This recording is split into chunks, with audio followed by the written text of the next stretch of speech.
Mengelola negara memang harus paham bela negara, mengerti geopolitik dunia, dan mempunyai tim pemikir kelas dunia yang solid. Akan membicarakan apa kita kali ini? Kita membicarakan tentang masalah di Papua, gerakan separatis bersenjata yang lagi marak menyerang markas tentara dan polisi. Sebelum kita membahasnya, maka kita harus memahami juga tentang global player yang sedang bermain apa. Begini maksudnya, kita pernah memperingatkan mengenai Freeport dari kacamata geopolitik, karena berbeda melihat Freeport dari hanya sekedar faktor ekonomi saja, berbeda dengan melihat Freeport sebagai alat tekan politik, berbeda melihat dari kacamata geostrategi dunia, berbeda melihat dari fungsi humanitarian atau sisi kemanusiaan. Apapun yang kita lihat, maka itulah yang jadi tindakan kita, dan apapun tindakan kita akan mendapatkan akibat. Oke, jadi Bosman mau ngomong apa nih? Muter-muter dulu. Kita lanjut ya, ini semua agar paham. Jadi kesimpulan tentang kelompok separatis di Papua adalah akibat dari sebuah tindakan yang mungkin tidak dipikirkan dulu, tidak dipikirkan dalam-dalam, sehingga terjadi pemberontakan dan penyerangan bersenjata seperti saat ini.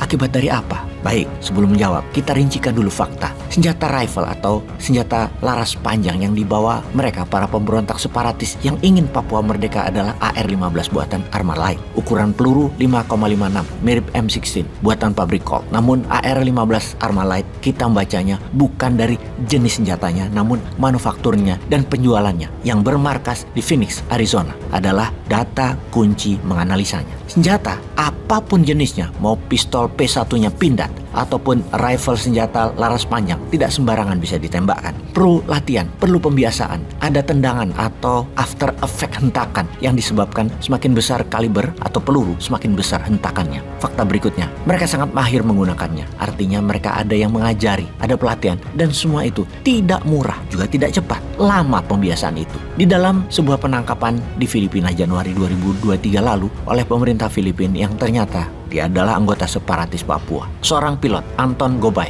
Dia membeli 10 pucuk senjata AR-15 ini di Filipina. Dan fakta lain juga ada, kita ketahui senjata lain yang masuk dari perbatasan Papua New Guinea. Dari asalnya, Kepulauan Bougainville. Ada pangkalan militer Amerika di Bougainville dan ada pangkalan militer Amerika besar-besaran di Filipina. Apakah itu kebetulan? Kita ke Freeport sekarang, yang sahamnya dimiliki McMoran, yang markasnya di Arizona. Dan Phoenix adalah ibu kota Arizona. Dulu zaman Freeport aktif, yang mengawal Freeport adalah Senator Arizona John McCain, war hero-nya Amerika, di mana McMoran adalah salah satu perusahaan penyumbang pajak besar di Arizona yang harus dikawal khusus tentunya secara soft power, secara politik, dan hard power, secara militer. AR-15 di Phoenix, McMoran pemegang saham Freeport juga di Phoenix. Ada kesamaan. Secara bisnis dengan Indonesia memang Freeport ada kontrak yang memayunginya selama 40 tahun. Dari 1967 ke 2017 yang bisa ditambah 20 tahun ke 2037. Di mana secara pembukuan emas hasil olahan tembaganya Freeport dihasilkan di Okinawa dan Rio Tinto Spanyol sudah dicatat di Kementerian Keuangan Amerika hingga 2037. Ketika ada gerakan mengambil alih pabrik tembaga Freeport dan mengolahnya akan di Indonesia, maka ada ketidakseimbangan dalam neraca cadangan emas Amerika. Pastinya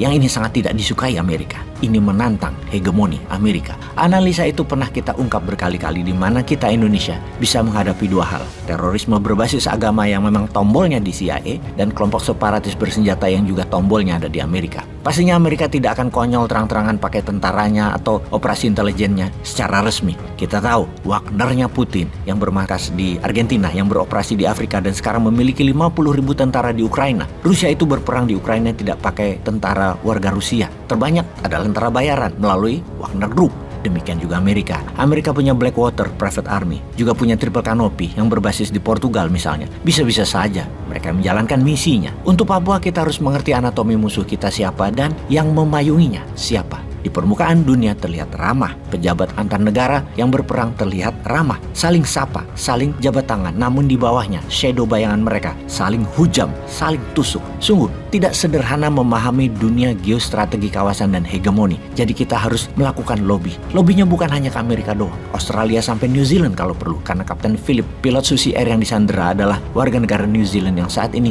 belum juga dibebaskan oleh tentara Indonesia. Ditambah lagi, mereka kelompok separatis bersenjata ini selama tahun 2023 ini menyerang terus dan sudah memakan puluhan korban tentara dan polisi Indonesia. Bayangkan, tentara terlatih bisa diserang separatis. Apa kira-kira mereka nggak ada yang melatih gitu? Apa kira-kira mereka nggak ada yang biayai? Apa kira-kira mereka tidak ada strategi perangnya? Perang gerilya, hit and run, bersenjata berat. Siapa yang mengajarkan? Mengambil Freeport, kalau dilihat secara ekonomi terlihat benar, namun membelinya pakai hutang, menggunakan cara hostile menekan kasar, mengalihkan dari Okinawa dan Rio Tinto, membuat panas hegemoni. Kita harus kuat menanggung akibatnya. Hegemoni memang kita harus lawan agar kita berdaulat, namun ada cara elegan yang lebih diplomatis. Kita mendapatkan hak atas aset tersebut 100% bahkan, dan Amerika tetap senang sehingga Papua tidak lepas. Hal ini adalah cara elegan yang saat ini pejabatnya belum pernah melakukan. Hanya langkah pragmatisme sederhana dibungkus narasi buzzer rupiah yang sekarang berakibat tumpah darah berkepanjangan. Tentara dan polisi jadi repot, rakyat Papua jadi gelisah.